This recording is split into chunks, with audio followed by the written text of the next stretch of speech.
So let's read this question. Question says 0.05 molar copper sulfate when treated with 0.01 molar K2CR2O7 gives green color solution of copper dichromate. Two solutions are separated as shown below due to osmosis. Right?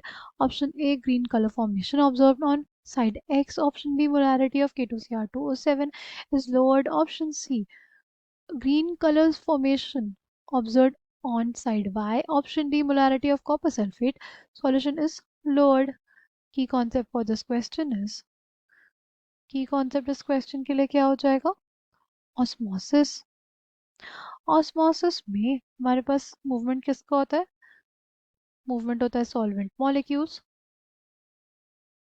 from dilute solution to concentrated solution.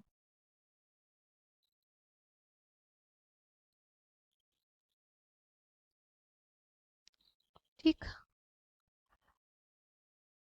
Right?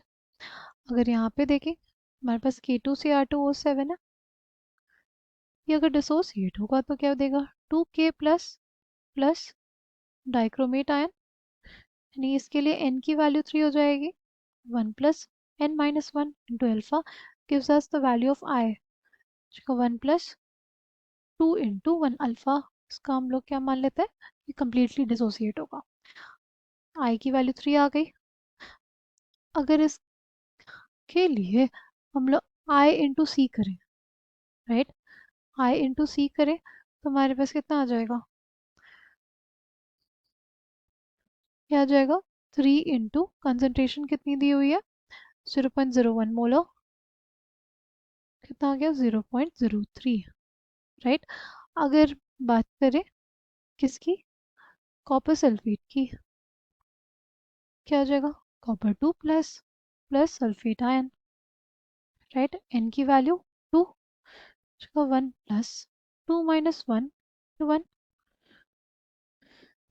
2 आ गया. वैंडो factor 2.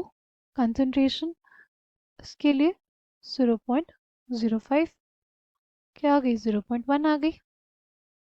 ये value ज़्यादा है, right. Copper sulphate के लिए जो value है वो ज़्यादा है, राइट. साइड वाई पे हमारे पास वैल्यू ज़्यादा है, ये ज़्यादा कॉन्सेंट्रेटेड होगा. अगर ये ज़्यादा कॉन्सेंट्रेटेड होगा, राइट, अगर ये ज़्यादा हमारे पास कॉन्सेंट्रेटेड होगा तो सॉल्वेंट मॉलिक्यूल्स मूव करेंगे फ्रॉम डाइल्यूट, ये ज़्यादा डाइल्यूट है, डाइल्यूट से कंसनट्रेटेड की तरफ, डाइल्यूट से कंसनट्रेटेड की तरफ अगर आएंगे तो हमारे पास साइड एक्स से साइड वाई की तरफ आएंगे तो ग्रीन कलर का फॉर्मेशन किधर होगा?